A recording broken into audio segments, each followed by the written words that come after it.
John, now to the protesters descending on the homes of conservative justices. Let's bring in Jonathan Turley, George Washington University law professor and Fox News contributor. Professor Turley, good to see you. Thanks for joining us again on this topic. You and I talked about it over the weekend, and, you said this is a nonpartisan issue in terms of the White House speaking out against demonstrations outside of justices' homes. You said they need to come out and say, plain and simple, this is wrong. I can't imagine any member of the court is happy about what's happening. No, and nor should any citizen be happy. Look, it's a fine thing that the president came out and condemned firebombing of a pro-life office. But there should be something short of that that is enough to warrant condemnation from this president. These justices were doxxed. An opinion was leaked. There has to be some line in our society that remains inviolate, something we can agree upon collectively, where we just say enough, that it's wrong. And that has to start with the President of the United States. He's got to be a moral compass.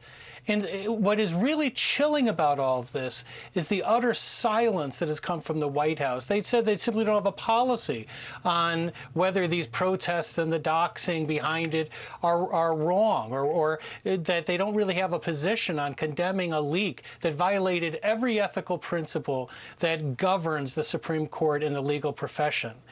That's a void created by this White House. And what can fill it is something we don't need. It's filled with violence, intolerance, and intimidation. That's what happens when the president leaves a void. Yeah, we were just looking at the pictures of the protests going on outside the homes of Justice Brett Kavanaugh and John Roberts. Next, they say they're going to head to the home of Samuel Alito. Obviously, the protesters want to put pressure on the justices, but Justice Thomas spoke out over the weekend saying the Supreme Court can't be bullied.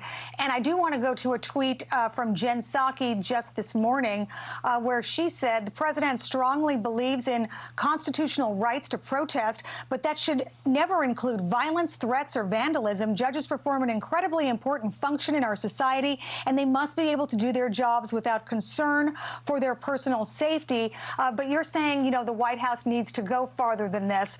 But let me just turn to another topic real quick. I want to ask you about Senate Democrats. They are poised to take a vote to codify Roe versus Wade to protect federal abortion rights. But they don't have the votes to do it. Let's listen to Chuck Schumer from just yesterday on this. Every American will see how every senator stands. They can't duck it anymore. The Republicans have tried to duck it.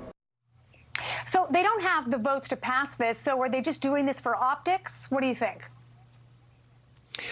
Well, it will be for optics because they can't get anything more than the symbolic vote at this point. The filibuster rule is still in place, and that's going nowhere. And Chuck Schumer himself has much to answer for. He was the one that stood before the Supreme Court and called out Justices Kavanaugh and Gorsuch by name and said that they were going to be held accountable. It's that type of reckless rhetoric which is creating this dangerous situation.